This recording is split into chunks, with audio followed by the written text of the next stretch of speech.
خوش خرامان می روی، ای جان من بی من مرو. ای حیات دوستان در بوستان بی من مرو. ای فلک بی من مگرد و ای قمر بی من متاب. ای زمین بی من مباش و ای زمان بی من مرو. این جهان با تو خوش است و آن جهان با تو خوش است. این جهان بی من مباش و آن جهان بی من مرو. ای اینان بی من مران و ای زبان بی من مخوان. ای نظر بی من مبین و ای روان بی من مرو. شب ز روی ماه روی خویشتن بیند سفید.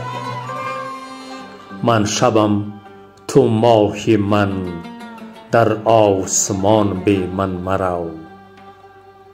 خار را بین روست ذاتش در پناه لطف گل. تو گلی من خاری تو در گلستان بی من مرو. در خم چوگان می زیبد چو چشمت با من است. همچنین در من نگر بی من مران بی من مرو. چون حریفی شاه باشی ای طرب بی من مباش. چون به پاسی شب روی ای پاسبان بی من مرو. وای آن کس که کو در این ره به نشان تو رود. چون نشان تو منم ای بی نشان بی من مرو. وای آن را کاندر این ره می رود به دانش. آتش راهم تویی ای راهدان بی من مرو.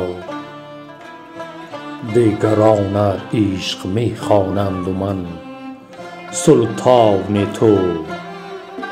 ای تو والاتر ز وخمی این و آن بی من مرو.